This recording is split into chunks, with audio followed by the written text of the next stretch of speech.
14 नवंबर को बिहार विधानसभा चुनाव में कौन बाजी मारेगा, इसका अब इंतजार बेसब्री से किया जा रहा है। हालांकि 6 और 11 नवंबर को मतदान होना है और उसमें यह भी देखना है कि बिहार की जनता किस तरीके से आगे बढ़कर और किस उत्साह के साथ अपने उम्मीदवारों को चुनने के लिए मतदान करेगी।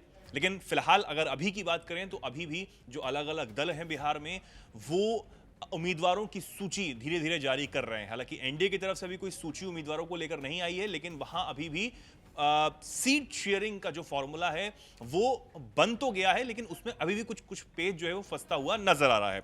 लेकिन सबसे पहले बिहार में जिसने बाउंसर मारा है वो है प्रशांत किशोर और उनकी पार्टी जन स्वराज। जी हां, पहली सूची सबसे पहले उन्होंने लाकर 51 कैंडिडेट्स की ये बताया कि वो कहीं ना कहीं फ्रंट फुट पर खेलना चाहते हैं, और उसके बाद उन्होंने दूसरी सूची भी जारी कर दी 65 उम्मीदवारों की।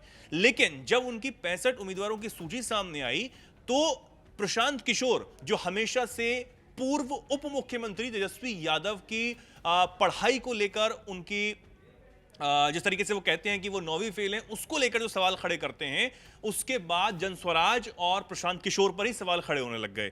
दरअसल पार्टी जो कि है प्रशांत किशोर की जनस्वराज, उसने अपनी दूसरी उम्मीदवारों की जो सूची है वो जारी की। पार्टी की दूसरी लिस्ट में जैसे मैंने बताया कि 65 उम्मीदवारों के नाम शामिल हैं। तेजस्वी पर 9वीं फेल का आरोप लगाने वाले प्रशांत किशोर ने अपनी दूसरी लिस्ट में 5वीं पास को टिकट थमा दिया है, और इसको लेकर अब राजनीति जो है वो गर्माती हुई नजर आ रही है।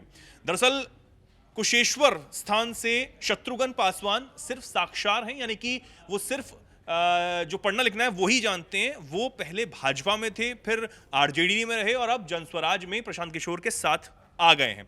इसके साथ ही 65 उम्मीदवारों की अगर लिस्ट को हम देखें तो 10वीं पास कैंडिडेट्स जो हैं वो इसमें 2 हैं, 12वीं पास 6 हैं, 7 वकील हैं, 9 डॉक्टर हैं और 4 इंजीनियर उम्मीदवार जो हैं वो प्रशांत किशोर की पार्टी ने बिहार चुनाव में उतारे हैं। दूसरी सूची में 20 रिजर्व सीटें हैं, जबकि 45 जनरल हैं। लिस्ट में एससी जो है वो 19 हैं, एसटी 1 है और 14 मुस्लिम कैंडिडेट्स को मैदान में उतारने का काम प्रशांत किशोर की पार्टी ने किया है। 45 जो जनरल सीटें यानी कि सामान्य सीटें हैं, उनमें सीटों में 34 मुस्लिम, ईबीसी और ओबीसी को भी उतारा गया है। इनमें सवर्णों को 11 सीटें यहां पर दी गई हैं। इनमें सबसे बड़ा जो नाम है वो है अभयकांत झा का, जिसे पार्टी ने टिकट दिया है।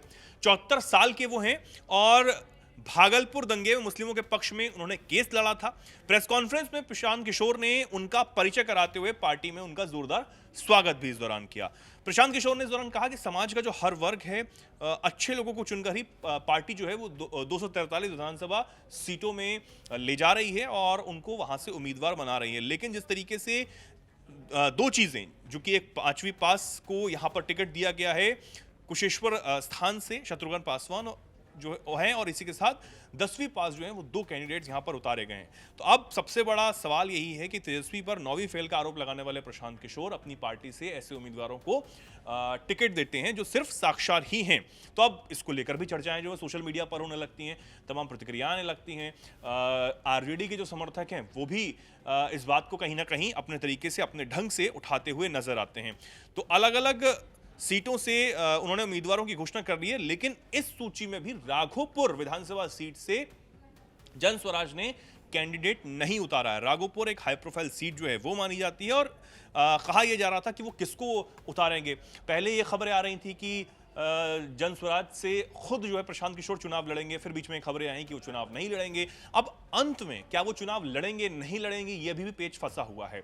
हालांकि उन्होंने ये कहा था कि वो चुनाव लड़ेंगे, कोई हाई प्रोफाइल सीट के सामने ही लड़ सकते हैं, लेकिन राघोपुर से अब तक उनकी पार्टी ने उम्मीदवार नहीं उतारा है। तो अभी भी संशय यह बना हुआ है कि आने वाली सूची में जब राघोपुर से उम्मीदवार का ऐलान उनकी पार्टी करेगी तो क्या प्रशांत किशोर का नाम उस सूची में होगा, राघोपुर के सामने क्या उनका नाम लिखा होगा।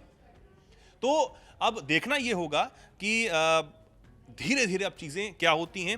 प्रशांत किशोर तो ये भी कह चुके हैं कि टिकट में अति पिछड़ा समाज की 1/3 भागीदारी वो है और वो देख परख कर अपने उम्मीदवारों को मैदान में उतार रहे हैं और पूरा वो दम भरते हुए नजर आ रहे हैं कि इस बार चाहे वो एनडीए हो, उसमें बड़ी पार्टी भाजपा हो, जेडीयू हो या फिर आरजेडी, वो सबको पछाड़कर इस बार जो बिहार की जनता है उसका दिल जीतने का काम करेंगे। लेकिन यह दावा उनका कितना सच साबित होगा, ये 14 नवंबर को ही देश देख पाएगा। 14 नवंबर को जब मतगणना होगी, यानी कि नतीजे जब सामने आएंगे, तो पता लगेगा कि आखिर बिहार विधानसभा चुनाव में किसने इस बार बाजी मारी है और अगले 5 साल के लिए कौन सत्ता पर विराजमान होने वाला है।